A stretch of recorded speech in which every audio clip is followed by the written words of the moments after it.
Buenas tardes. Estamos a 6 de mayo de 2024, son las 4:30 de la tarde. Muy bien, pues sin más preámbulos voy a dar paso a los participantes que son estudiantes de primero. En esta esquina, la señora Marta. Hola. Aquí Álvaro. Encantado de estar aquí. Aquí tengo a Noelia. Buenas tardes. Y ahí a Santiago. Muy buenas tardes. Muy bien, pues si os parece vamos a empezar así, pregunta de calentamiento, con lo que ha surgido este fin de semana, esa crisis diplomática que se ha creado el ministro de Transportes, Óscar Puente, por una jornada de formación. Óscar Puente habló de personas malvadas que se dedicaban a la política. Os voy a poner el fragmento en audio y comentáis. Si puedo daros un consejo, ya que esto es una escuela y tratamos de trasladar alguna conclusión que les sea útil a los que estáis aquí, muchos estáis haciendo o haréis carrera política, sed vosotros mismos, sin miedo. Y no pasa nada. Hay gente muy mala que siendo ella misma ha llegado a lo más alto. Milei, por ejemplo, Trump, no sé si tendrán asesores. Yo a Milei, desde luego si tiene asesores, yo creo que no escucha mucho, ¿no? Yo he visto a Milei en una tele y yo dije, según estaba oyendo, ¿os acordáis cuando salió, no sé en qué estado y previa a la ingesta o después de la ingesta de qué sustancias, pero salió a decir aquello que dijo a los pocos días antes de la... Y yo dije, es imposible que gane las elecciones, es imposible que un tipo hoy se acabó su fosa. Pues no. Pues no. Y esto nos debe llevar a una conclusión. Nos debe llevar a una conclusión. Y no vale solo para la derecha. La izquierda es más tímida, no juega en ese territorio de la autenticidad. Creo que la autenticidad es un valor que la ciudadanía aprecia en muchas ocasiones más que ningún otro. Esto se refiere a que fue viral en Twitter en una entrevista en la que él estaba visiblemente alterado y estaba dándose la vuelta y todo el mundo pues empezó a hacer conjeturas y demás. Vale, pues vamos a empezar con Álvaro. Vale. Ahora se me escucha. Bueno, pues al final es un episodio más de los que nos ofrece Óscar Puente y por eso en la política española nunca podemos estar aburridos. Al final yo creo que a nadie le sorprende que en determinadas ocasiones nuestros políticos no estén a la altura, discursivamente en este caso, de las responsabilidades que asumen, ¿no? Hombre, más que decir que, o sea, realmente que un político diga que otro es malvado, pues bueno, pues igual no es el tono, no son las palabras que deberían utilizar. Yo creo que se ha montado más la polémica por la parte en la que dice o acusa a Javier Milei de consumir sustancias, ¿no? Es una parte pues en ese mismo acto en el que deja entrever esa acusación, ¿no? Claro, la respuesta de Milei, o al menos del Estado argentino, fue hacer un comunicado oficial de alguna institución pues, encargada de la diplomacia, pues acusando al gobierno español de ya no solamente ir en contra del jefe de Estado de Argentina, sino de otra serie de cosas, ¿no? Que también están totalmente salidas de tono. Y yo creo que aquí es digno de mencionar una diferencia bastante cualitativa entre las intervenciones de Óscar Puente y la de Milei. Óscar Puente, claro, hay que valorar un poco el contexto en el que ambos están, ¿no? Óscar Puente está en un acto del Partido Socialista que es más informal, ya no solo porque es algo interno del partido, sino por cómo está organizado. Y pues es verdad que, dices tú, ¿qué conocimientos, qué informaciones tiene Óscar Puentes para saber si el señor consume o no sustancias? Pues hombre, igual no las tendrá, ¿no? Pero a mí me causa más, o sea, me parece peor la parte de Argentina, ¿no? Porque los comentarios o la respuesta que han dado a Óscar Puentes no es en un acto de partido interno, sino que es en un comunicado institucional, en un comunicado oficial. Y hay un párrafo que dice: Pedro Sánchez ha puesto en peligro la unidad del reino, pactando con separatistas y llevando a la disolución de España, ha puesto en riesgo a las mujeres españolas, ha puesto en peligro a la clase media con sus políticas socialistas que solo traen pobreza y muerte. Es decir, que aunque ambas cosas pueden estar salidas de tono, hay una diferencia cualitativa bastante grande entre el político que en un acto interno pues suelta una barbaridad y luego un gobierno que a nivel institucional pues suelta esas informaciones y vamos, que se extralimita en sus funciones ceremoniales y simplemente de salvaguardar las relaciones entre ambos estados. Muy bien, gracias Álvaro. ¿Noelia? Pues sí, pues siguiendo por la misma línea que ha comentado Álvaro, obviamente no me parece bien que, bueno, cada uno puede opinar lo que quiera de las personas, si son buenas o malas, para algo está la libertad de expresión y por eso no es denunciable. Decir si a la persona te parece mejor o peor. Lo que sí no me parece bien es que alguien diga de otra persona que no tiene esas pruebas, si está drogado en cierto acto, porque se puede denunciar, como ha sido el caso. Y muchísimo menos porque no es lo mismo tú con tus amigos tomando un café, una cerveza y cortando trajes hacia los políticos, que cada uno tiene su opinión, pero además él es una persona pública del gobierno y aparte hablando en un acto medianamente relevante como es una escuela de formación del Partido Socialista que va a ser grabado y que se va a publicar después en los medios y demás, y sí que puede tener mucho más revuelo como el que ha tenido esas declaraciones de Óscar Puente llamando a Milei que se ha metido en cierta sustancia, en mi opinión. Como dice Álvaro, que no le parece bien que Milei se meta con el Estado español y con Pedro Sánchez. A ver, en realidad se le tendría que haber metido más bien, en vez de tanto con Pedro Sánchez y lo de su mujer, lo supuestamente el caso de corrupción de Begoña Gómez, se tendría que haber metido, entre comillas, con el caso Koldo y toda la trama que ha tenido Óscar Puente detrás, porque ha sido él el que ha hecho esas declaraciones sobre Milei. Pero bueno, es decir, entre comillas, donde las toman y al fin y al cabo somos libres, tenemos libertad de expresión y ha hecho por lo que él cree que es mejor para el Estado argentino y defender su honra y eso, esa es mi opinión. Gracias Noelia. Marta. Bueno, sobre lo último que ha dicho Noelia ha nombrado varias veces libertad de expresión.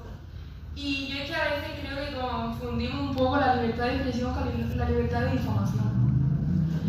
Te quiero decir, vale, pongamos en contexto, ¿no? O sea, Óscar Puente estaba en una escuela de formación, no voy a justificarlo, es como una forma de explicación de por qué son todas esas palabras, que peores cosas se han dicho. Óscar Puente estaba en una escuela de formación de su partido, estaba cabreado por la situación que estaba pasando el presidente de gobierno, Pedro Sánchez, y su anuncio de la Carta de Ciudadanía, que más adelante hablaremos, y soltó ese comentario como un ejemplo poniendo de ejemplo a Milei, de que es un presidente que, obviamente aquí en España, ojalá nunca lleguemos a tener un ejemplo como él.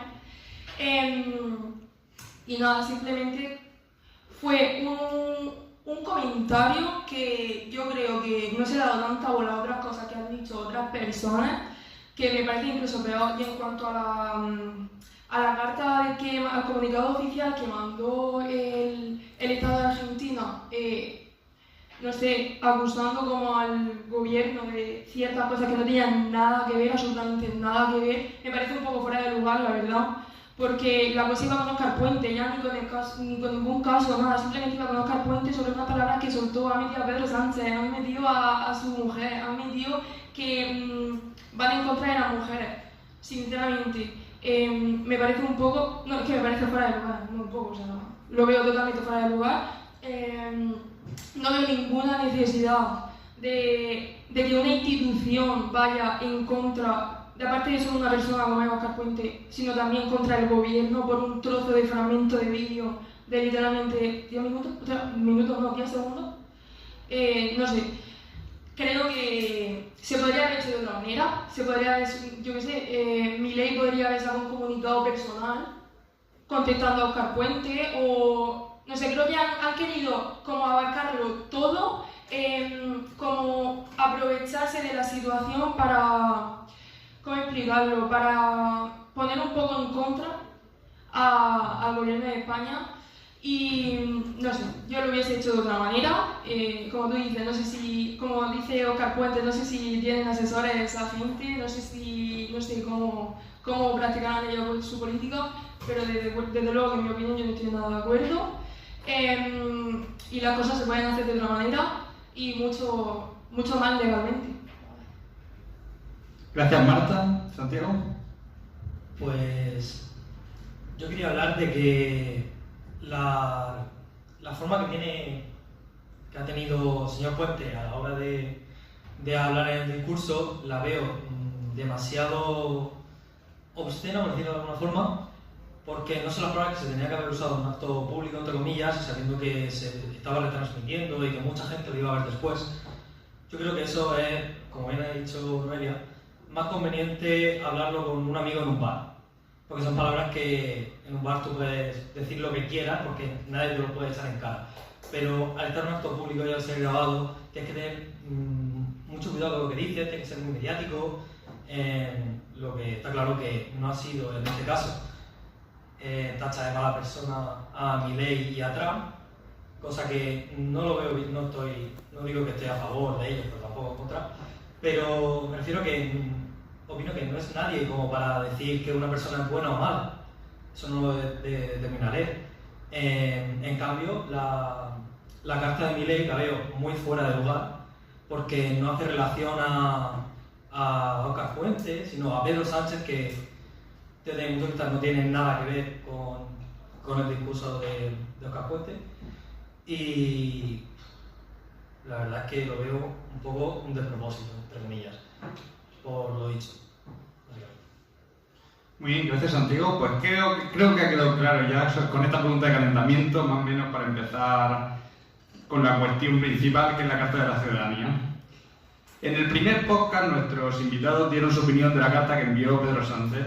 En el momento de grabación todavía no se conocía la decisión del presidente, pero todos concordaron de que era una estrategia política y descartaban su dimisión. Voy a daros un poco de contexto, aunque ya lo sabéis, pero tengo que dar la introducción. Después de que un juzgado abriera una investigación contra Begoña Gómez, denunciada por un presunto delito de tráfico de influencias, en una carta de 4 páginas, el presidente reflexionaba sobre su continuidad, no sé ni hablar ahora mismo, en un atípico momento de reflexión hasta el lunes 29 de abril, donde canceló toda su agenda, todos sus actos oficiales. Hasta el lunes 29 de abril, que daría a conocer su decisión. Y tras una semana surrealista, manifestaciones, memes, llegué a ver incluso a un diputado del PSOE por Twitter una imagen de un perro gigantesco mirando a la calle con una capa roja y decía: "Quédate, Pedro". Era súper surrealista, como Berlanga, como si escribiera un guión malo Berlanga. Marcada por la incertidumbre, el presidente daba un comunicado, aparece en directo diciendo que se mantiene como presidente y que va a seguir con más fuerza que nunca. Entonces quiero que cada uno me dé su opinión y si queréis empezamos. Marta. Vale. A ver, yo creo que Pedro Sánchez lleva 6 años como presidente, pero lleva 10 años en la política y creo que los discursos de odio que ha recibido ese hombre, de verdad, creo que no lo ha recibido nadie. O sea, a mí me parece una locura todo lo que ha tenido. Obviamente hay políticos que han tenido que soportar muchísimos insultos, amenazas de muerte y tal, pero yo creo que, por ejemplo, la campaña de 23J, básicamente se dedicó en vez de hacer una campaña de dar argumentos, de iniciativas, de tal, simplemente era para tachar al presidente, tachar al gobierno. Entonces yo creo que eso ha llevado a que, llevó a que se replanteara seguir en el gobierno. Hay gente que dice que fue como de forma para utilizarlo para las elecciones, para ganar votos. Yo sinceramente no lo veo así, porque al final creo que se deshumaniza bastante a los políticos, tanto rojos, verdes, azules, me da igual de qué partido, se deshumaniza muchísimo. Se mete mucho también a la familia de los políticos, con acusaciones que al final hemos visto que incluso la asociación Mano Limpia, que fue la que denunció, ha declarado que eran trozos de titulares, o sea que la denuncia está hecha a base de trozos de titulares. Entonces yo creo que eso también como que le sobrepasó un poco, ¿no? Mirándolo a vistas personal, como si fuese mi colega, mi compañero de clase, yo sinceramente puedo llegar a entender que se replantee la presidencia. También entiendo que siga, porque, por ejemplo, lo que se formó en Madrid, ese día que fue la ejecutiva del partido, y en Madrid convocaron una manifestación. Y ahí había por lo menos más de 20.000 personas. O sea, eso fue una locura. Entonces yo creo que lo que necesitaba era eso, sentirse arropado por su gente. Sentirse arropado porque al final yo creo que se vio no sé, tan sofocado por los insultos, por los burlos, porque todo el mundo iba en contra de él. Obviamente van en contra de todos los políticos, ¿no? Porque al final la gente... Pero yo creo que todos los que estamos aquí estamos de acuerdo en que la campaña contra Sánchez ha sido increíble. Ha sido una cosa a niveles exagerados. Y yo entiendo la postura de Pedro, entiendo que otros partidos saquen provecho de eso, porque al final se trata de eso, ¿no? Hay más partidos y también necesitan sacar de donde sea o algún voto, ya es normal. Pero, no sé, esa es mi opinión. Perfecto, gracias. Le tocaría a Santiago. Vamos a intentar que cada uno dé un pequeño monólogo al principio y después ya podéis interrumpir. Pero vamos a intentar el orden que esté dando y ya cuando le toque a Noelia, que será la última, ya podéis interrumpiros dándole al micrófono. Santiago. Vale. Vale, pues respecto a este tema, yo opino que Pedro Sánchez es una persona que lo ve muchísima gente en este país. Pese a ser el presidente del gobierno y que mucha gente lo haya votado, mucha gente lo ha apoyado, es de las personas que básicamente odia casi todo el mundo.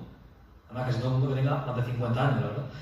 Pero con eso me refiero a que se olvidan de que detrás de un presidente del gobierno hay una persona. Esa persona tiene sentimientos y que por muy mal que te caiga una persona, tú no puedes tirarle mensajes de odio por Twitter o por cualquier red social, porque al fin y al cabo estás insultando a una persona. Por muy mal que te caiga, tú no eres quien para insultar a otro. Y es una persona que tiene muchísima presión, ha gestionado una pandemia de mejor o de peor manera, pero la ha gestionado. Y yo creo que se merece un respeto igual que todo el mundo. Y me sorprende de verdad muchísima gente que lo trata como si fuera escoria, la verdad. Perfecto, Álvaro. Sí, bueno, vamos a ver. Al final es como cuando estudiamos ciencias políticas y sobre todo los politólogos, gran parte de su tiempo lo dedican a medir, incluso a aconsejar estrategias políticas, pues igual todo lo analizamos en esos términos, ¿no? Pero bueno, en este caso, a ver, yo creo que podemos analizar esta situación, tanto el tema de la Carta de la Ciudadanía como la no dimisión, como las manifestaciones desde dos ópticas, ¿no? Y además lo hacemos desde dos ópticas asumiendo que no sabemos cuál es la verdad, ¿no? Porque podemos especular mucho cuáles son las verdaderas intenciones de Pedro Sánchez, si era una estrategia, si era otra, si realmente está sufriendo, si realmente era una manera de, digamos que, llevar el foco mediático o darle la vuelta a la situación, ¿no? Pero bueno, entonces yo veo dos cosas. Para empezar, sería totalmente entendible y estaría totalmente justificado que una persona, ante la situación de estar al frente del gobierno durante bastantes años, con todo lo que eso conlleva, con las críticas, con el discurso de lo que hemos dicho anteriormente, con las difamaciones, con las medias verdades, al final desgasta mucho. Y creo que sería un poco incompatible, tanto que estamos ahora reivindicativos con el tema de la salud mental, ahora no darle ese respiro y esa oportunidad a una persona de decir yo hasta aquí he llegado, ¿no? Ahora, también he de decir que yo desde otra visión podría pensar, es estrategia. Y aunque no sepa si es por verdad, o sea, por una estrategia o porque realmente no puede más, al final le ha salido bien. O sea por la razón que sea, yo creo que le ha salido bien. Y además, Pedro Sánchez es un político al que las cosas le suelen salir bien. Es su manual de resistencia, ¿no? Entonces, pensemos en términos estratégicos.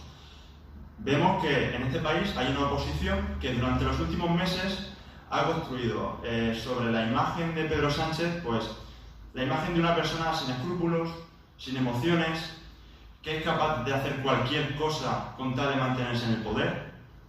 Vox incluso lo trata de ególatra, de dictador, de totalitario. Entonces, si os dais cuenta, ahora lo que ha hecho Pedro Sánchez con esa carta a la ciudadanía, con esos 5 días de incertidumbre y con ese discurso de la no dimisión, que pues para él le da un enfoque heroico incluso, pues se le ha dado la vuelta a la situación. Y ahora, en vez de tener la imagen de un Pedro Sánchez sin escrúpulos, que no tiene emociones ni sentimientos, que es capaz de hacer cualquier cosa con tal de mantenerse en el poder, ahora tenemos justo todo lo contrario. Ahora tenemos un Pedro Sánchez que siente, un Pedro Sánchez que sufre, un Pedro Sánchez que es capaz de dejar la presidencia del gobierno con tal de no afectar más a su mujer y a su familia. Entonces, estemos de acuerdo o no, pensemos que por eso o porque realmente es así, la cosa es que le ha salido bien. Y no es una suposición mía. Hay encuestas que se han hecho justo después de la no dimisión, que ven cómo el Partido Socialista vuelve a subir en las encuestas y el Partido Popular cae en picado. Por eso decía que tenga razón Santi, Noelia, Marta o yo, o ninguno, la cosa es que le ha salido bien, al menos a nivel estratégico, al menos a nivel electoral. Muy bien, Noelia.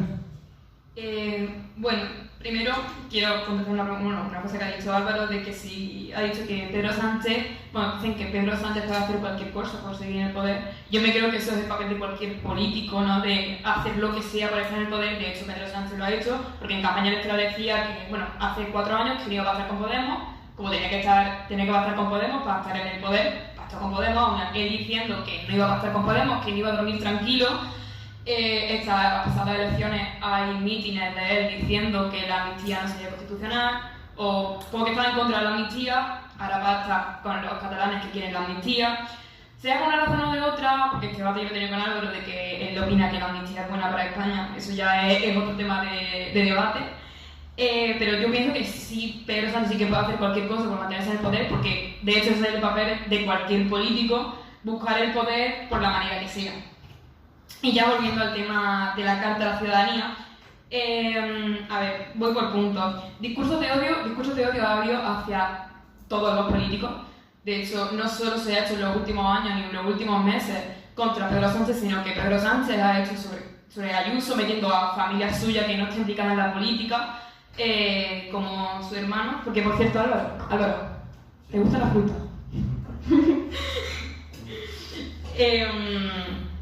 Sí que se ha hecho campaña contra Sánchez, pero digo lo mismo, se ha hecho campaña contra Sánchez desde el Partido Popular o Vox, igual que se ha hecho campaña sobre Ayuso, por ejemplo, ¿no? Desde el Partido Socialista. Y lo de estar 5 días sin aparecer, anulando su agenda política, en mi opinión está usando un poder que él tiene, porque nuestros padres, que son simples trabajadores obreros, si no pueden decir al jefe, oye, yo que estoy sobrepasado, esto me causa mucho estrés, me voy 5 días, porque dicen, oye, te vas 5 días, yo te echo a la calle porque no estás cumpliendo tu deber en sí. Porque, por ejemplo, cuando porque se supone que era para meditar su decisión sobre si debería seguir en el gobierno o no, para meditar su decisión sobre adelantar las elecciones, no necesito 5 días, lo decidió de una noche a otra. Entonces, lo que quiero decir que sí, que la salud mental es un tema muy importante, que actualmente de verdad que le tenemos que dar la importancia, pero que los políticos también son personas, de hecho de eso estoy de acuerdo con Marta, de que lo estamos deshumanizando mucho y que todos tenemos nuestros problemas y nuestro estrés, pero sí que con esa decisión de estar 5 días fuera, bueno, quitar todo de su agenda y demás, está ejerciendo un poder que la ciudadanía en sí no tiene, y obviamente todos sabíamos que iba a volver que no se iba a ir y que era simple estrategia por eso, para intentar que el Partido Socialista, que en los últimos meses ha sido tan atacado sacando por supuestos casos de corrupción, tanto del caso Coldo o lo que por eso tomó esa baja, entre comillas, por lo de el supuesto caso de su mujer, pues opino que bueno, porque hay otro tiempo de meditar esas decisiones. Muy bien, Álvaro. Vale, en cuanto a lo que se ha dicho de que un simple trabajador obrero no podría quedarse en su casa, si una persona tiene problemas mentales, problemas de salud mental, como podría ser depresión, etcétera, sí que puede coger una baja, perfectamente. O sea que tampoco digamos que es propio de un dictador que por... bueno, no lo dices tú, Noelia, pero al final es un poco el mensaje que está dando la oposición constantemente, ¿no? De que como él pues tiene ciertas prerrogativas y ciertos privilegios, pues puede hacer lo que le dé la gana. Y que tomarse 5 días para tomar una decisión de tan clara y tan trascendente como es el dimitir, que el presidente del gobierno dimita, yo creo que sí que merece la pena. Pero en cualquier caso, has dicho, para adelantar las elecciones no necesitó 5 días, lo hizo de la noche a la mañana. Bueno, yo no sé si estuvo planteándoselo durante 5 días, una semana o de la noche a la mañana. Pero lo que sí que yo veo fundamental y que necesitaba sí o sí dejar un espacio es que realmente, y esto es lo que yo pienso, la Carta de la Ciudadanía, el plantearse ese dimitir, al final no tenía otro objetivo que abrir un debate en la sociedad. Un debate en la sociedad que es muy necesario. Y yo creo que luego en el discurso, tanto en la Carta de la Ciudadanía como luego en el discurso en el que pues, anuncia que no va a dimitir, lo deja muy bien claro el mensaje, muy bien encuadrado. Y es que en la sociedad española, en la política española, pues se han estado aceptando, consolidando y asumiendo una serie de lógicas y un juego sucio que es perjudicial para la democracia. Y tú me dirás, bueno, es que también se le ha hecho al PP y a Vox. Estoy totalmente de acuerdo, a todos. Pero yo creo que puede mejorar cualitativamente la democracia si abandonamos estas prácticas. Si dejamos de lado los bulos, las desinformaciones, el lawfare, que es lo que me gustaría hablar ahora, y a mí me parecería que podríamos haber aprovechado mejor esta oportunidad para que tanto el gobierno como la oposición, que está conformada por el bipartidismo de siempre, pues dijeran, a partir de ahora vamos a tratar esto como un punto de inflexión y vamos a dejar atrás los bulos, la desinformación, la judicialización de la política, y en ese sentido me parecía y me parece totalmente justificable esos 5 días de reflexión. Pero es que voy más allá. Si con estos 5 días hubiéramos arreglado este problema y los políticos se lo hubieran tomado en serio, es que si hace falta que se tome 10, porque creo que es una práctica totalmente perjudicial para la democracia. Y sin embargo, lejos de seguir esta línea, lo que ha hecho el Partido Popular y Vox es justamente ir al contrario, de negar que hay lawfare, negar que a Pedro Sánchez se le acosa, negar que Podemos es una víctima de todas estas lógicas políticas y en ese sentido, pues flaco favor hacen a la democracia. Yo así lo veo. ¿Qué señoría con Noelia? A ver, es que sé que este debate va a seguir siendo lo mismo porque Álvaro, bueno, cada uno tiene nuestra opinión y eso ya lo sabemos desde el principio del curso. Pero es lo mismo de siempre. Creo que el Partido Socialista se respalda en que solo se lo hacen a ellos y después ellos se lo hacen a los demás. Es totalmente lícito, sí que eso es el mundo de la política, es intentar rascar votos de donde sea. Y más, me vuelvo a mi argumento de antes, viniendo de estos meses de año que lleva sufriendo, por decirlo de alguna forma, el Partido Socialista con pues esos supuestos casos de corrupción que hay en este partido y demás. Y después lo que ha dicho Álvaro de lo de la renovación del Poder Judicial y demás, el Partido Popular no, bueno, porque es que el Partido Socialista que está bloqueando esa renovación, lo único que dice el Partido Popular es que quiere que los jueces elijan a los jueces, como es normal, porque si no, para que así exista esa separación de poder real. Porque si los políticos que están gobernando, me da igual de qué partido sean, tanto sea del PP como si fuera del PSOE, eligen a los jueces, entonces no está viendo esa separación de poderes que debería haber en España y es lo ideal. Y el PP lo que quiere es que se sigan las recomendaciones de Europa. Entonces, esa es mi opinión respecto a algo. Se han dicho unas cosas que he anotado y me gustaría puntualizar y hacer unas preguntas a vosotros. Marta, por ejemplo, ha dicho que la manifestación de apoyo al presidente, que ha sido un éxito, no lo tengo yo muy claro en lo referente a que pongamos en la situación de que han venido autobuses de toda España y demás, y parece ser que hay hasta dirigentes del PSOE que han dicho que ha sido una buena acogida, pero a lo mejor se esperaban más, mucho más. ¿Qué va? O sea, yo asistí a esa manifestación, ¿vale? Y yo me esperaba muy poca gente. O sea, yo tenía el ánimo muy bajo, yo pensaba que iba a dimitir, yo pensaba que se iba, que ha dicho Nelia que teníamos clarísimo que va, o sea, que va. Por lo menos en mi agrupación, en mi municipio, teníamos el ánimo muy bajo, pero siempre con esperanza. Pero que va para nada. Todo el mundo pensaba que iba a haber poca gente, que no iba a tener casi apoyo. Yo llegué allí y dije, madre mía, o sea, no me lo esperaba para nada. O sea, me dio incluso sentimiento de decir, vale, hay gente que todavía cree en la empatía, que todavía cree en que los políticos también tienen sentimientos, ¿no? Que no son objetos, ni son máquinas, ni son robots. Y que va para nada. Muy bien, es muy interesante tener de primera mano un testimonio de una persona que ha estado en la manifestación en primera persona. O sea, muy bien, gracias Marta. Con lo que ha dicho Álvaro del CIS de Tezanos, que has dicho que es positivo que el PSOE se haya consolidado como primera fuerza y demás. Lo curioso es que el CIS de Tezanos se hizo en el momento de la carta, o sea, después no se sabía lo que iba a pasar. Entonces, yo os pregunto a todos, ¿no sería perjudicial para Pedro Sánchez, sabiendo que a lo mejor podía dimitir que se disparara el voto al PSOE? A lo mejor esa es una cuestión que habría que preguntarse. Y lo puede contestar Santiago viendo el tiempo de los demás ponentes. Pues te la lanzo a ti la pregunta, Santiago, si quieres añadir algo más de lo que se ha dicho, en lo que ha dicho Noelia, lo que ha dicho Álvaro, Marta. Pues por mi parte no tengo mucho más que añadir, la verdad. O sea, yo creo que bastante claro que lo que han dicho ya mis compañeros. Y básicamente es eso. Marta, ¿tienes el micrófono encendido? No, la verdad que quería contestarle a Noelia. En la anterior intervención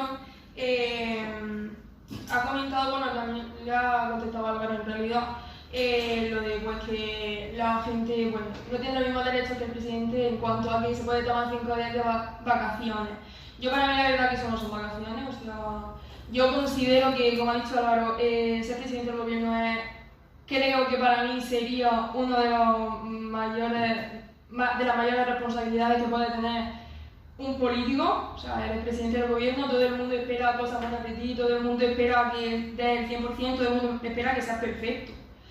Y en cuanto a la renovación del Poder Judicial, primero que no es el Poder Judicial, el Consejo General del Poder Judicial. Yo creo que ese consejo lleva bastante atrapado por manos del PP muchos años, o sea, muchísimos años. Se debió de renovar hace muchísimo tiempo y no considero que no lo hagan porque quieren una libertad de la justicia, justamente al revés. O sea, en mi opinión, para mí, el PP lo que está haciendo es simplemente, como saben que el estado del Consejo General del Poder Judicial es de estado conservador, porque los jueces obviamente tienen pues sus años, llevan su tiempo ya en esa labor, para nada creo que sea como la versión que ha dado Noelia. Yo para mí creo que el Partido Popular está intentando básicamente secuestrar, aunque suene fuerte, la justicia española, porque si no tuviésemos miedo, si dejásemos que se renovase ese poder judicial, yo creo que ninguno de aquí tendríamos duda de que nos iría muchísimo mejor en cuanto a la justicia española, desde luego. Sobre todo con el tema de Begoña Gómez, de la presidenta del gobierno, no sé, esa es mi opinión. ¿Noelia? Vale. Voy a empezar por el primer punto que ha dicho Marta, de que esos 5 días no son vacaciones. A ver, llamémoslo vacaciones, retiro espiritual, meditación. Son 5 días en los que ha anulado su agenda profesional como político y ha estado en la Moncloa pensando, pero aún así no ha tenido que ejercer su papel y por lo que le estamos pagando, que sí que en cierto modo hay muchas veces que deshumanizamos a todos los políticos, desde el primero hasta el último, que sí que les exigimos que sean perfectos, pero obviamente sabemos y tenemos conciencia de que son personas como todos y que no pueden ser perfectos porque la perfección no existe y aparte la perfección es algo que va mucho de gusto y de opiniones. Por lo cual, para mí, desde mi punto de vista, sí que se tomó, entre comillas, 5 días de vacaciones porque estuvo en su casa anulando su agenda política, por lo que sigue cobrando. Después con lo del Consejo General del Poder Judicial, perdona por quedarme corta, dice que estás atrapado en manos del PP por aquello de que no quiere sacarlo para adelante. Es que, Marta, te vuelvo lo mismo de antes. El PP lo que quiere es que, ya que, bueno, sí, muchos años se ha estado diciendo esta renovación pues, entre los políticos, pero ahora lo que el PP quiere es que se haga como Europa recomienda, que es pues, que los propios jueces se elijan entre ellos porque son ellos los que saben del tema. Entonces no creo que el PP esté secuestrando este poder como dice Marta, sino que quiere que las cosas se hagan bien y que exista esa separación de poderes que a lo mejor de aquí atrás no ha estado bien hecha por parte de ningún partido, pero quiere que de aquí en adelante sí que esté bien hecha y que como que se abra una nueva etapa de la justicia española. Entonces esa es mi opinión, que el PP no está secuestrando nada, solo quiere que se hagan las cosas bien hechas. Sí, Álvaro. Sí, por lo que habíamos dicho de la encuesta del CIS, yo me he basado en una estimación de escaños al Congreso de Diputados que no es del CIS. Es lo tengo aquí, de EMA Analytics para electomanía, ¿vale? Porque yo sé que pues, el CIS es una institución que está bastante, en fin, que la gente no le da bastante credibilidad. No me refería al CIS, sino que me refería a, bueno, hay otras encuestadoras independientes que avalan lo que yo había dicho, ¿no? En cualquier caso, siempre que aumente la estimación de votos, pues yo creo que es positivo para el Partido Socialista. A ver, por todo lo que se ha dicho de que se va a quedar igual, podría ser mejorable las formas, lo podría llegar a comprender, pero ante la pregunta, ¿es necesario que este país, de una vez por todas, nos paremos a pensar si esta guerra sucia hay que seguirla o hay que cambiar de...? Pues yo creo que es totalmente necesario. Vuelvo a repetir, en contra de lo que dice el Partido Popular, me refiero a la existencia del lawfare. Y el lawfare, al final, no es una leyenda urbana, o sea, al final nos podemos centrar en casos concretos, que es una manera no democrática de mover, desplazar, hacer dimitir a políticos democráticamente electos. Entonces, tenemos el caso de Mónica Oltra, por ejemplo, ¿no? De cómo alguien denuncia a una política, los medios de comunicación le dan muchísimo bombo, muchas veces incluso en momentos previos a las elecciones. Evidentemente, ese partido tiene menos votos gracias a que esos medios de comunicación que van en confluencia con partidos políticos y a veces con jueces le han estado dando mucho bombo.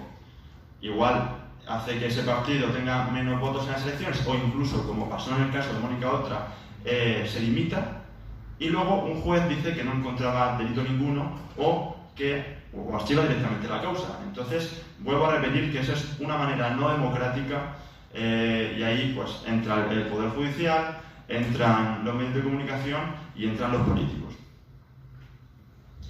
Pues si os parece, hacemos un breve parón y seguimos ahora. Vayamos ahora con los temas candentes. En primer lugar, la censura por parte de PP y Vox. En Alpedrete, las placas de Asunción Balaguer y Paco Raval fueron retiradas por Plaza de España y Centro Cultural La Costera. Debido a esto, Marta quiere especificar un poco más y desarrollar más el tema. Marta, te doy paso. Muchas gracias, Raúl. Sobre este tema me hace especial ilusión porque, bueno, Francisco Raval y Asunción Balaguer vivieron en mi pueblo, en Ávila, de toda la vida son de allí, sus hijos son de allí, Benito y Teresa. Y bueno, este tema como que me tocó un poco el corazón porque al final tocaron la cultura de mi pueblo. y son una familia muy querida en cuanto a cultura y en cuanto a personas. Eran bellísimas personas y su hijo lo son aún más. El alcalde de Alpedrete, de un pueblo de Madrid, que es donde estuvieron viviendo durante unos años de su vida esta pareja, el alcalde, don Juan Rodríguez del PP, decidió pues, cambiar el homenaje que se le hizo tanto a Francisco Rabas como a Asunción Balaguer, de quitarle sus nombres y sustituirlos por otros, tanto a la Plaza de Francisco como al Centro Cultural de Asunción Balaguer. Sinceramente creo que esto es un tema bastante delicado porque han tocado el corazón, por así decirlo, tanto de su familia como de gente que lo aprecia como artistas que son y que siempre van a ser recordados como muy grandes artistas. Creo que no había ningún tipo de necesidad de practicar ese acto. Creo que no molestaba que esos nombres estuviesen puestos tanto en una plaza como en un centro cultural y más para cambiarlo por... ¿Cómo era? ¿Plaza de España? Sí. Plaza de España Plaza de España y Centro Cultural La Costera. Vale, muchas gracias. Creo que no había ningún tipo de necesidad. Se hizo durante un pleno extraordinario, ¿no? Durante un pleno extraordinario solicitado por el grupo por el Partido Popular. Se aprobó mediante una junta de gobierno extraordinaria convocada por el alcalde del PP.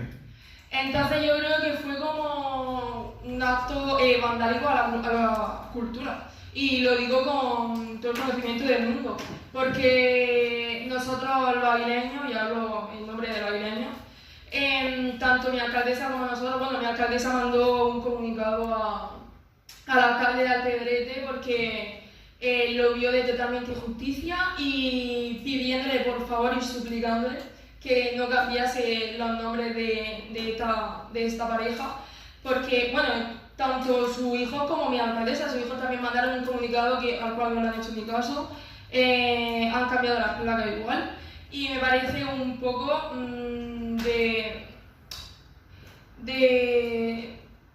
no sé ni explicarlo, porque es que me parece tan increíble que con una facilidad de decir, vale, pues vamos a quitar el nombre de dos artistas tan importantes y tan reconocidos en España como son Francisco Rabas y Asunción Balaguer, que yo creo que todos los de aquí los conocemos, y me pareció de verdad, para mí, en mi opinión, un acto vandálico de la cultura y una censura completamente innecesaria a una pareja que no hicieron absolutamente nada malo.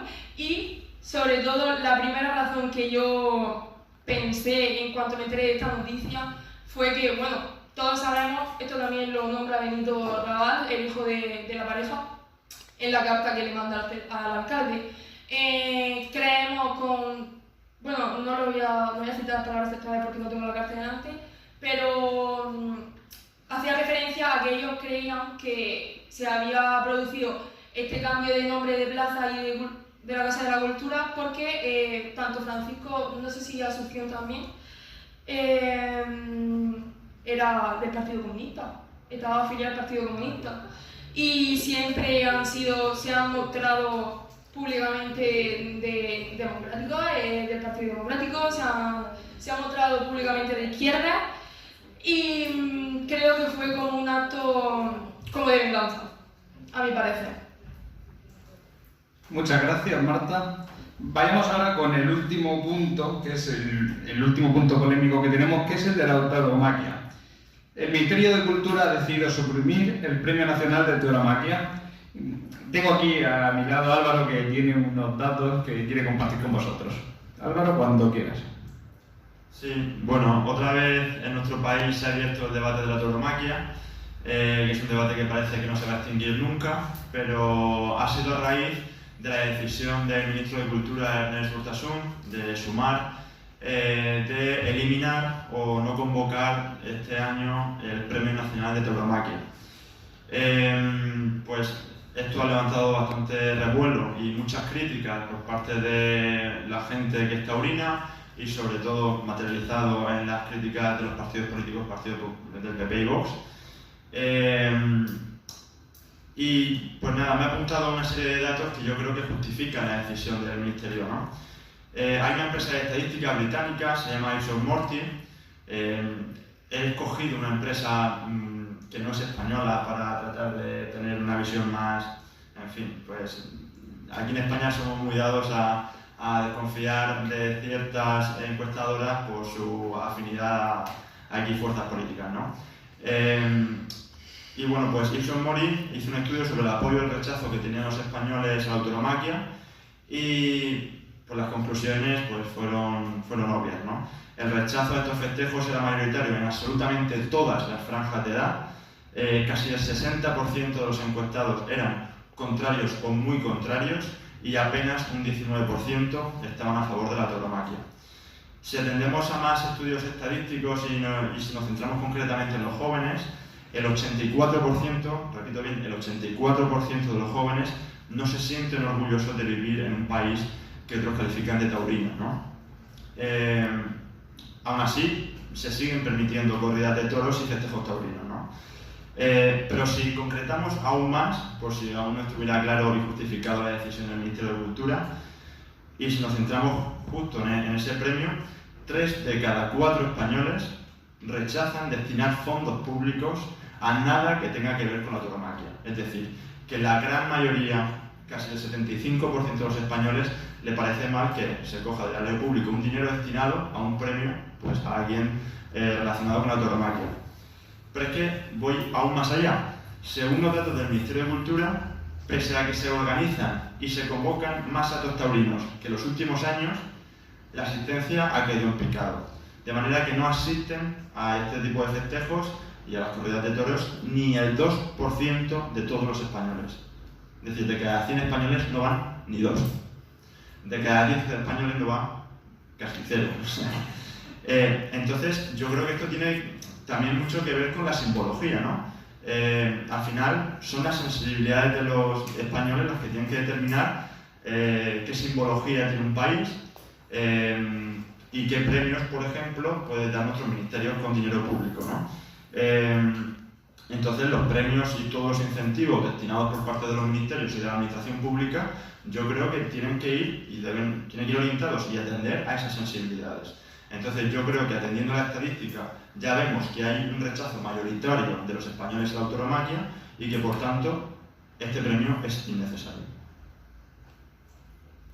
Gracias, Álvaro. Ahora creo que Noelia iba a aportar como la nota discordante. Sí, la otra posición. Así que te doy paso. Bueno, me remito a las palabras que ha dicho Álvaro, de que como que en España, no sé, ya como que estaba bajando la afluencia de gente a los toros. Yo lo que opino es que si bajara la afluencia, al final el toro se acabaría o ya no hubiera tantas corridas de toros, como no es verdad. Pero bueno, volviendo al tema de los premios, también Álvaro ha dicho va a tener ocasión como en el cine o algo así, no me acuerdo exactamente si ha dicho algo del cine o algo. Bueno, como que ciertos premios que se le da, como al cine también se le financia por dinero del Estado.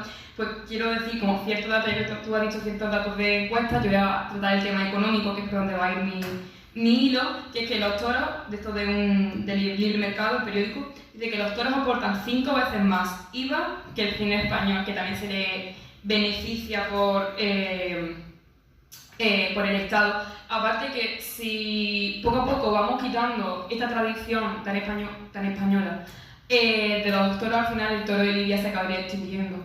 Porque el toro de Lidia cuesta muchísimo dinero en criarlo. Criar un toro, más o menos son unos 4 o 5 años y cuesta alrededor de los 5.000 euros, pero no solo criar ese toro, es todo lo que se mueve alrededor de trabajo, de familias que alimentan esa época, de hijos y familiares. Bueno, eso, los trabajadores, la finca que cuesta más de 2 millones de euros, mecánicas, veterinarios, un montón de cosas que al final mueven un montón de dinero aquí en España. De hecho, en España anualmente se recauda, gracias a los toros, más de 1.600 millones de euros. Y solo en Extremadura, tengo por aquí un titular del periódico de Extremadura, que la tauromaquia genera unos 28 millones y 1.000 empleos únicamente en Extremadura. Si eso lo multiplicamos a la nación española, la verdad que son muchos impuestos que se recaudan y al final eso favorece como he dicho antes, a la economía española, y es uno de mis puntos por los que se debe mantener esta tradición que tenemos aquí. Aparte, posiblemente Álvaro, no sé si me rebatirás con esto, pero hay mucha gente que dice aquello de no, es que el toro sufre, es que ¿no? Que está como cometiendo un acto vandálico, porque le hace sufrir porque le clavan esa espada, o sea... al final el toro sufre cuando se desangra. Lo primero es que el toro genera una hormona, creo, no me acuerdo bien cómo se llama, pero como que hace paliar este sufrimiento, este dolor. Y después, por ejemplo, los cerdos los matan desangrándose. Es decir, porque no veamos cómo los matan, no sufren menos los animales. Entonces, por esa misma regla de 3 nos tendríamos que volver todos veganos, porque todos los animales que nos comemos sufren en su muerte. Y sería eso, que al fin y al cabo el toro de Lidia tiene que seguir adelante y las corridas de toros tienen que seguir. Aparte de lo que es un acto cultural de España, que básicamente tú le preguntas a un inglés y lo que te dice de España es flamenco y toro, y poco y paella, y poco más, porque es algo que aparte recauda muchos impuestos y dinero que al final se destina a otras causas como el cine, aunque recaude menos, bueno, a sanidad, a la educación y demás, porque si no el toro de Lidia se acabaría extinguiendo. Muy bien, lo que se refiere, Noelia, es la dopamina. Te acabo de buscar. Ahí está. No, acabo de ver un artículo y pone la ciencia que construye el toro es la dopamina. Vale, Álvaro, sé que estabas apuntando y Marta también estaba apuntando cosas. Álvaro, brevemente, por favor, dale la réplica y después Marta. Vale, como queráis. Creo que como Álvaro tiene más que hablar. Vale. Vale, venga, pues Marta primero. Nada, simplemente yo creo que al final esto es hablar de opiniones, perdona, no de cultura. Hay gente que considera la tauromaquia una cultura y hay gente como yo que no la considera una cultura. Yo para mí, la tauromaquia, creo que, como has dicho, lo de que hay familias que viven de eso, creo que al final si tú crías un toro en una granja, ¿no? Porque supongo que será en una granja o en una finca, lo que sea, creo que hay otro tipo de métodos por los que sacar dinero, no por un toro. Más que nada porque al final el fin de la crianza de ese toro es que alguien pague por ver cómo se muere lentamente. Para mí eso es un poco de... bueno, no voy a etiquetar a la persona, pero para mí eso es un poco... está totalmente fuera de lugar.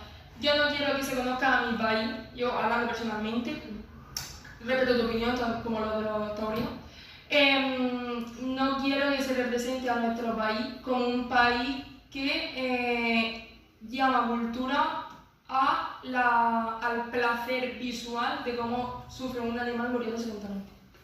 Entonces, pues, simplemente eso.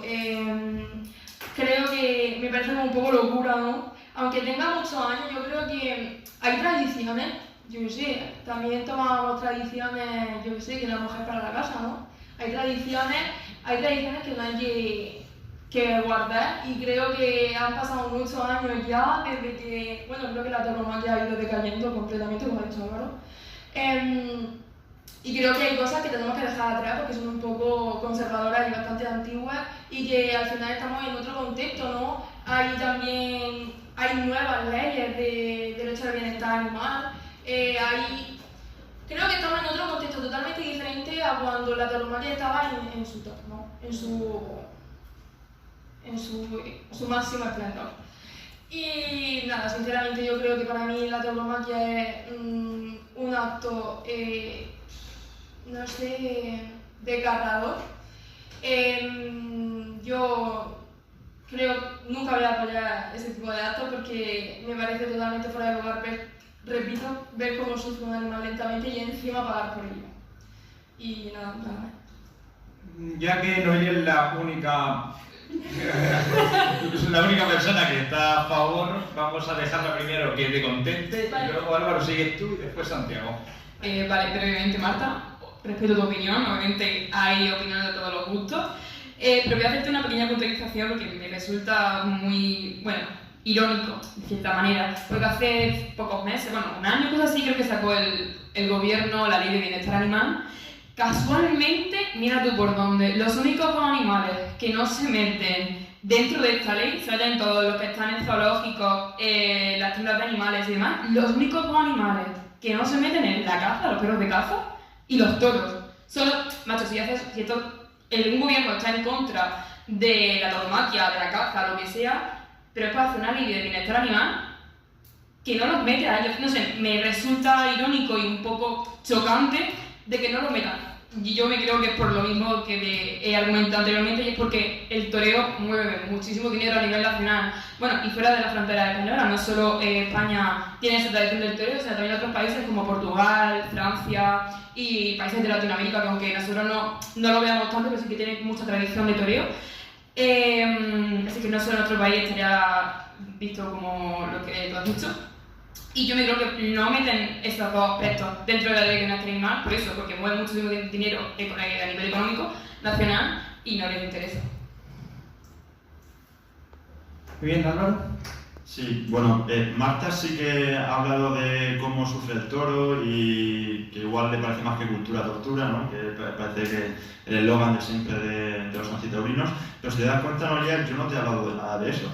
Yo simplemente he dicho que los españoles muestran un gran rechazo a la tauromaquia y te he dado datos de diferentes estudios estadísticos, incluso desde fuera de España, ¿no? Y simplemente he aportado la idea de que las administraciones públicas, concretamente el Ministerio de Cultura, pues debe emitir premios o incentivos o patrocinar premios o incentivos considerando las diferentes sensibilidades de los españoles, o al menos las sensibilidades mayoritarias. Y como la sensibilidad mayoritaria es de rechazo a la tauromaquia, pues entonces está totalmente justificado que el ministro de Cultura, en este caso Ernest Urtasun de Sumar, haya decidido pues, no convocarlo. Pero aún así, tu argumentación ha ido sobre todo en clave económica, ¿no? Que moviliza la economía, que hay mucha gente que vive de esto. Yo creo que más que cuestiones económicas va un poco por la línea del espíritu de época, es decir, al final la sociedad qué está dispuesta a tolerar y qué cosas no. Hubo una época en la que la sociedad toleraba la lucha de gladiadores, por ejemplo, ¿no? Sin embargo, la sociedad avanzó y dijo que a partir de ahí no. Oye, y las peleas de gladiadores movían mucho para que las organizaba. Y había mucha afluencia de gente hasta que la sociedad cambió de opinión, empezó a pensar y considerar que las peleas entre seres humanos con fines lucrativos pues no deberían caber y por tanto aquello desapareció. Exactamente puede pasar lo mismo con la tauromaquia. Aún así, que mueve mucho dinero. También la prostitución mueve mucho dinero. También la droga mueve mucho dinero. Muchas veces incluso incalculable porque es economía sumergida, ¿no? Entonces, no me sirve el argumento de que porque algo mueva mucho dinero ya esté justificado. Si España, la sociedad española decide que hay que abolir la prostitución, se haga, pues se hará. Entonces, mueva el dinero que mueva. La droga es igual, tenemos una lucha contra el narcotráfico y las drogas mueven muchísimo dinero. Por tanto, no me sirve ese argumento, tampoco me sirve el argumento de que moviliza la economía. Y ya está, y tú me has dicho, bueno, es que hay una gran hipocresía porque mostramos simpatías con el toro y con el cerdo, ¿no? Pero es que yo no entro a valorar si es racional o no esa sensibilidad de los españoles. Yo simplemente digo que ante tal sensibilidad, sea más racional o irracional, las administraciones públicas y el gobierno deben actuar en consecuencia. Y yo creo que eso es algo incontestable. También, lo de que en el exterior se nos conoce con el toro, la paella, el olé olé, pues oye, yo creo que el ministro de Cultura debe promover que en España, a nivel internacional, más que se nos conozca por los toros, las paellas y el olé olé, se nos conozca por Cervantes, se nos conozca por Federico García Lorca, por el Carnaval de Cádiz, por Francisco Rabal, que precisamente hay unas fuerzas políticas que van en contra de ese objetivo. Entonces yo suscribo una de las palabras que son parte de la contestación del ministro de Cultura a un portavoz del Partido Popular, que la necesidad de defender la cultura es frente a ustedes, que están censurándola. Porque hemos dicho lo de Paco Raval, que es una gran figura de la cultura, pero es que también se han dedicado a censurar a Orlando, de Virginia Woolf. Más cultura que una obra de una gran escritora. y muchas obras de teatro. Entonces, precisamente, si lo que queremos es promover nuestra cultura, hay que quitar, destruir ese prejuicio, esa caricatura de que en España somos todos ole, ole, pandereta y toros, y de verdad mostrar una imagen al mundo de algo que es verdad, porque España es culturalmente muy rica. Entonces, yo creo que la línea del gobierno debe ir en este sentido, y de hecho lo está haciendo. Por tanto, la decisión que ha tomado el ministro de Cultura, más que justificada y que cuenta con mi apoyo. Vale. Bueno, yo voy a ser breve, no quiero tampoco extender ya que queda poco tiempo. Dice, bueno, lo de las diferentes sensibilidades, rechazo a la tauromaquia. Desde mi punto de vista, yo opino que si la tauromaquia hubiese ido a menos, no habría tantas corridas como hay actualmente, ¿sabes? Es decir, se vería, vale que dices que hay mucha menos afluencia, pero si hubiese menos afluencia porque se recauda menos, no saldrían tantas corridas como se dan actualmente. Y me dicen lo del espíritu de época, de la lucha de gladiadores, pero es que actualmente la lucha de gladiadores lo podríamos ver como el boxeo, ¿no? Que ahora se está poniendo súper de moda, sobre todo entre la gente de nuestra edad y mayor, con actos como la velada o el MMA, que se está poniendo súper de moda. Eso es violencia física. Peor que incitar a alguien a que se pegue con otra persona, se puede poner al mismo nivel y ahora está habiendo un pico de gente que está yendo a ese tipo de actos brutal. Y pues me dicen que el Estado debe actuar en consecuencia a la tauromaquia. Bueno, que hubiese actuado en consecuencia, tuvo la oportunidad de actuar en consecuencia a la ley de bienestar, pero no lo hizo. ¿Por qué? Por intereses económicos. Igual que la droga no está legalizada o no está...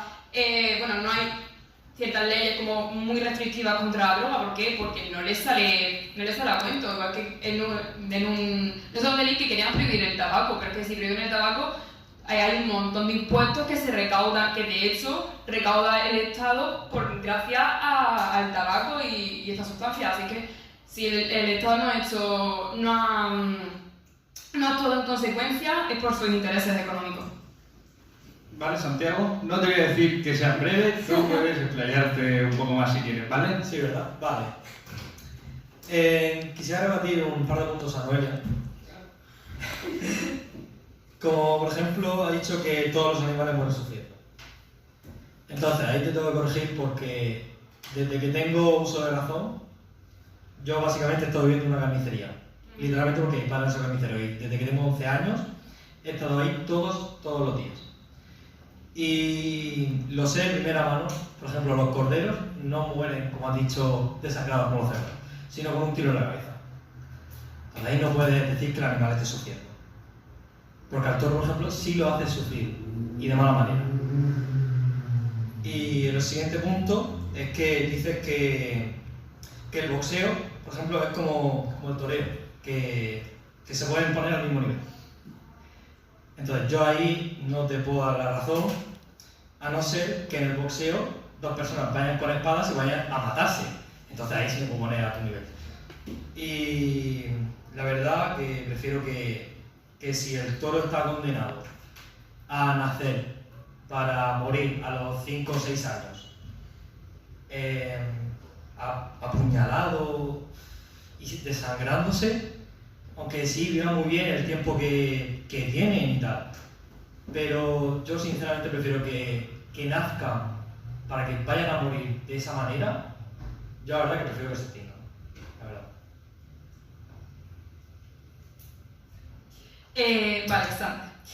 A ver, que tú que has tenido esa experiencia de que para ser carnicero y demás. Yo he puesto el ejemplo del cerdo porque es un animal que habitualmente consumimos, que en cierto modo mucha gente no sabe cómo muere un cerdo, pues yo que sé, lo electrocutarán o algo, pero por ejemplo, la gallina la degollan, el cerdo lo desangran, yo que sé, vale, no, el cordero un tiro en la cabeza, pues oye, el animal en cierto modo, mientras que le quede conciencia, también sufrirá. Es decir, al fin y al cabo, todos los animales en cierto modo sufren.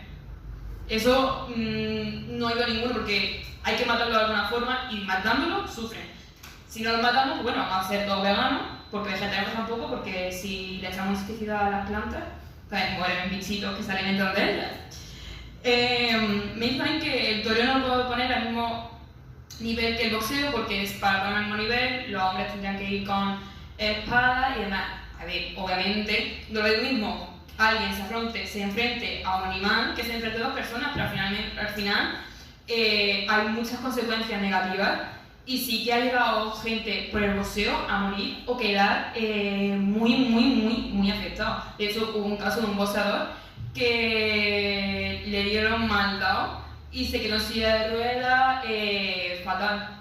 De hecho, había toreros porque el toreo yo lo veo como una lucha entre el animal o la persona. Y había toreros que se han llevado cornadas de dejarlos graves, de morir, por ejemplo el caso de Paquirrín, o de dejarlo muy mal. De hecho hay un torero que no tiene un ojo de una cornada que le dio a un toro. Al fin y al cabo, si no queremos que el animal sufra, oye, que hay animales, que hay toros que se salvan y se quedan viviendo la vida de semental en esas fincas. Pero solo son los mejores. Al final, si queremos que el toro sobreviva y que siga su especie, hay que asumir ciertas cosas como que el toro sin este espectáculo no sería para que se extinguiría. Muy bien. Para el turno de réplicas voy a pedir máxima brevedad. 1 minuto tenéis cada uno, ¿vale? Santiago y Noelia, tú para la réplica 1 minuto y 30 segundos, ¿vale? Pero voy a pedir ya para acabar, porque es un debate muy interesante, pero estoy viendo que el tiempo se nos está yendo. Así que empieza Álvaro, Marta y Santiago. No, nada, simplemente que Noelia me ha tratado de rebatir mis argumentos con casos que son totalmente reales. Es decir, yo simplemente he dicho, los gladiadores durante una etapa de la historia pues estaban socialmente bien aceptados y llegó un momento en el que no. Y tú me contestas con los boxeadores, me contestas con el tabaco. ¿Vivimos en una sociedad que rechace el boxeo? ¿Vivimos en una sociedad que rechace el tabaco? No. Por tanto, tu argumento ya no tiene sentido. Pero en cualquier caso, si llegáramos al punto en el que esta sociedad ve mal el boxeo y el tabaco y luego se plasman datos, pues yo diría, el Ministerio de Cultura o el Ministerio que toque no debería subvencionar ni dar dinero público a nada que tenga que ver con el boxeo ni nada que tenga que ver con el tabaco. Esa suposición tuya de que realmente sí que va gente, o sea, son datos, lo vuelvo a repetir. La institución que lo contabiliza dice que este año no han ido, o sea, en el año 2023 no han ido a festejos taurinos ni el 2% de los españoles, ni el 2% de los españoles. Y luego ya, si nos vamos a la estadística, pues ya lo que decíamos, 60% muy contrarios, 3/4 de los jóvenes no se sienten orgullosos, etcétera, etcétera. Vale. En cuanto has dicho lo de que el boxeo es considerado, o sea, el boxeo lo ha comparado con la tauromaquia, bueno, el boxeo es considerado un deporte. O sea, el boxeo, no hay ninguna ley que tú puedas sacar por medio para rebatirte la idea del boxeo. En cuanto a la tauromaquia, sí, la de bienestar animal. En cuanto a lo de que el gobierno no incluya al toro con el que se practica este espectáculo, que para mí no es un espectáculo, pero esta aberración. El gobierno al final lo que tiene que hacer es elaborar las leyes para incluir tanto uno como otro. Entonces al final, es como has dicho tú antes, o sea, un partido político lo que busca son votos. Si, aparte de que con la ley de bienestar animal se han quitado muchísimos votos porque hay gente que no llega a entender los derechos de los animales, imagínate si le quita también el toro. Porque al final en España estamos un poco en una situación que aunque hayamos avanzado somos un poquito conservadores todavía en algunos aspectos. Que nos queda un poquito todavía para avanzar, pero bueno. En cuanto has dicho que el boxeador también que va a pelearse, que también sufre, pero es que el boxeador es consciente de lo que va a hacer. Al toro lo drogan. O sea, el toro no sabe dónde va a meterse. El toro va, aparte de que lo drogan para que no le haga daño al torero, el boxeador es completamente consciente de dónde va. Y el toro no, porque el toro no puede hablar. Si yo decido que me quiero pelear con una mujer en la calle, lo hago. El toro ya te digo que no se va a pelear con nadie. Y el torero sí que sufre porque quiere. Si se ha llevado una cornada, es porque se ha metido a pelear con el toro. Vamos a ver, que eso es así, ¿no? Entonces creo que no es uno de los argumentos válidos. Marta, ya Vale. ha pasado el minuto y medio. Ya está. Vale, Santiago, venga. Pues la verdad que... la verdad que sí es comparable la pelea de los gladiadores con las corridas de toros, porque los dos sí están peleando por su vida, no es como el boxeo, que rara vez va a morir alguien. No, rara vez muere alguien en el boxeo. Y al fin y al cabo, en una corrida de toros, o muere el torero o se va muy mal herido y después sacrifican al toro, o muere el toro, que es lo que suele pasar casi siempre. ¿Sí? Y la verdad que a mí me avergüenza vivir en un país en el que se recauden impuestos por ver a un animal luchar por su vida y cómo al final acaba muriendo, la verdad. Vale, Noelia, tienes 2 minutos, ¿vale? Porque ya que se han No, sí, yo extendido... estoy porque esto al fin y al cabo es la pescadilla que se muerde la cola, ellos tienen sus opiniones totalmente respetables, yo tengo la mía.